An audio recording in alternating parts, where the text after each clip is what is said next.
ಬಂದ ವಿಷಯ ಕಪ್ಪ ಕೇಳುವುದಕ್ಕೆ. ಏನು ಕಪ್ಪ?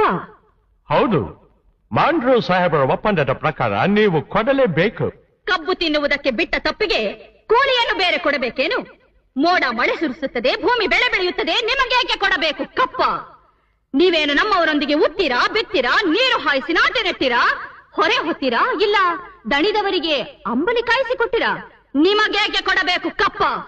ನೀವೇನು ಅಣ್ಣ ತಮ್ಮಂದಿರೇ, ನೆಂಟರೇ, ಇಷ್ಟರೇ, ದಾಯಾದಿಗಳೇ, ನಿಮಗೇಕೆ ಕೊಡಬೇಕು ಕಪ್ಪ? ರಾಣಿ ನಡುಗಿ ಸಾಯಬೇಡ, ಕುಳಿತುಕೋ. ಇಂಥ ಕಷ್ಟದಲ್ಲೂ ಇಷ್ಟೊಂದು ದರ್ಪವೇ? ಅದು ಕನ್ನಡಿಗರ ಹುಟ್ಟುಗುಣ. ಹೀಗೆ ಜಂಬ ಕೊಚ್ಚಕೊಂಡ ಮೈಸೂರು ಮಣ್ಣು ಪಾಲಾಯಿತು. ಅದು ನಿಮ್ಮ ವೀರತ್ವದಿಂದಲ್ಲ, ವಂಚನೆಯಿಂದ.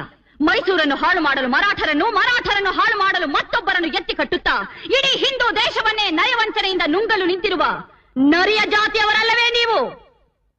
ಕಿತ್ತೂರು ರಾಣಿಯ ಎದುರು ಕಪ್ಪ ಕೇಳುವವರ ನಾಲಿಗೆ ಸೀಳಿ ಹೋದೀತು. ರಾಣಿ ಸಾಹೇಬ, ನೀವು ಕಂಪನಿ ಕಚೇರಿ ಮೀರುತ್ತಿದ್ದೀರಾ? ನಿಮ್ಮ ಕಂಪನಿಯವರಿಗೆ ನಮ್ಮ ನಾಡಿನಲ್ಲಿ ನಿಲ್ಲಲು ಜಾಗದ ಭಿಕ್ಷೆ ಕೊಟ್ಟವರು ನಾವು. ಕಟ್ಟಳೆ ಮಾಡುವ ಅಧಿಕಾರ ನಮ್ಮದು.